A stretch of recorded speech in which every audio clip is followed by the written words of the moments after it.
Cash or cart? How not to feel overwhelmed by hawker centers. What I pack in my bag. Useful apps. Add another 5 to 10 minutes. Hi everyone, my name is Mary from City in Singapore on Instagram, TikTok and YouTube, and I share everything about my life in Singapore. In this video, I'm going to share some tips and trips that hopefully make your life in Singapore a lot easier. Before moving here or after moving here, I actually wish someone told me these little tips that just make your daily life a bit more easy. And I wouldn't find them in any kind of YouTube videos or blog posts. So yeah, I hope that this video is going to be useful for you. Number 1, cash or card. And I can say Singapore is such a cashless city. So when I leave the house, I usually only take my iPhone with me.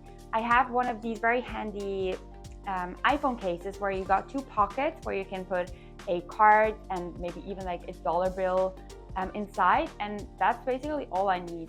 You can pay cashless, or I pay with PayWave at the grocery, at every store, even super small amounts. The only thing or the only place you would need some cash would be at hawker centers. Sometimes some of the stalls, they don't have the option to pay with PayWave. Another very handy tool is to pay with Pay Now. That is an app where you can do money transfers. So I would recommend, after getting your bank account in Singapore, download Pay Now, and also GrabPay is a common way to pay at certain places, and you will be totally fine. I only use PayWave everywhere I go.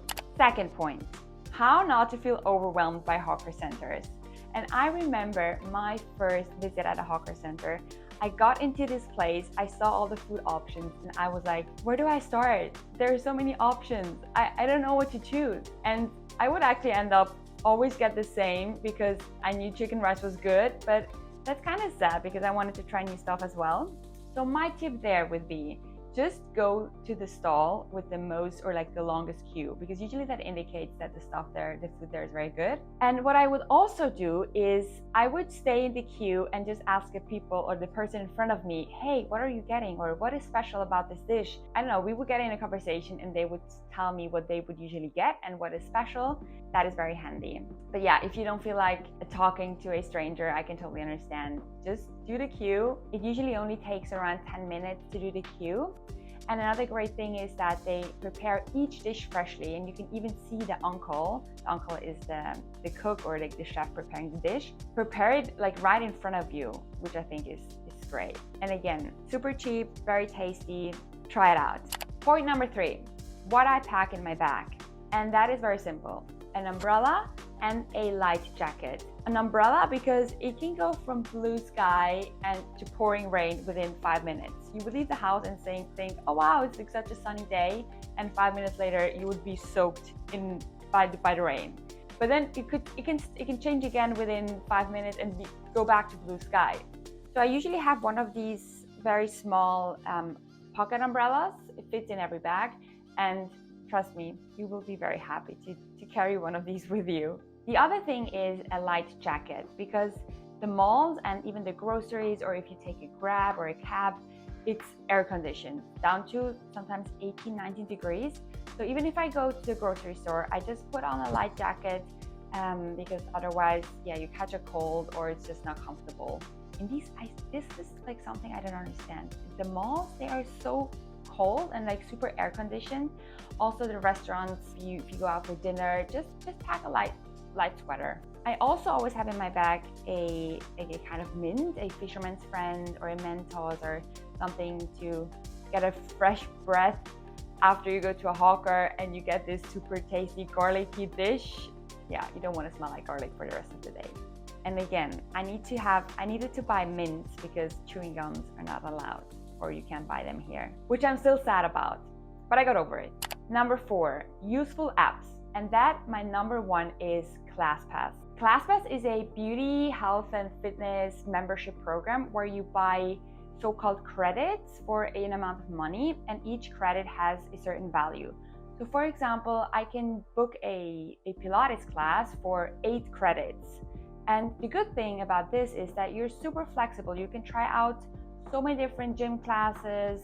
beauty treatments, like nail salons, hair salons, different yoga studios. I think I really love the variety they have, and also the value for money is so much better than if you would book just the class directly. For example, I got my nails done for 8 credits, and that is converted around 17 Singapore dollars, and that would usually cost 45 Singapore dollars. So that's a pretty good deal. Or a Pilates class, which is 10 credits, would be, if I booked it directly, would be 50 Singapore dollars. So it's a pretty good deal. And I just love that you get to change it up and try out new things every week. Also, if it wasn't for ClassPass, I think I would not have met my Singapore friend. I think I met her the second week I arrived through a Pilates class I booked on ClassPass. So yeah, thank you very much for ClassPass for helping me to make friends here.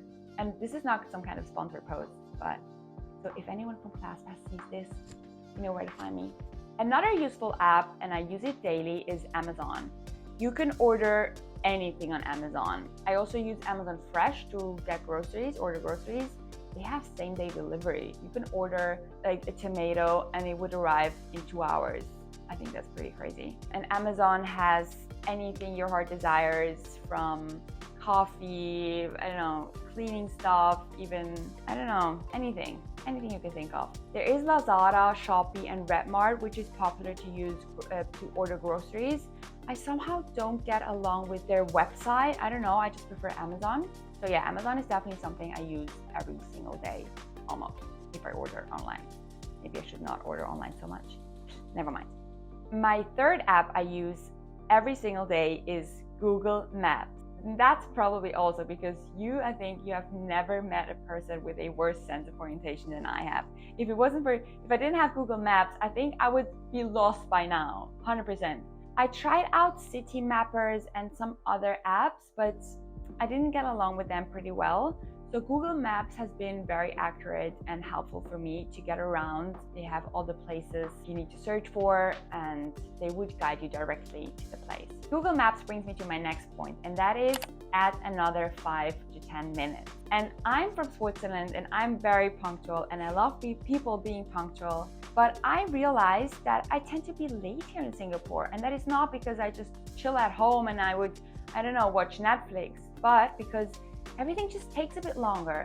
From the second you step out of the door, you get the elevator, you know, sometimes you wait for the elevator for 3 minutes, or the traffic lights. I don't know what they do here, but sometimes a traffic light takes 5 minutes, what it feels like 5 minutes, to turn green. So if you walk somewhere and you meet up with a friend, just add a little 5 minutes extra.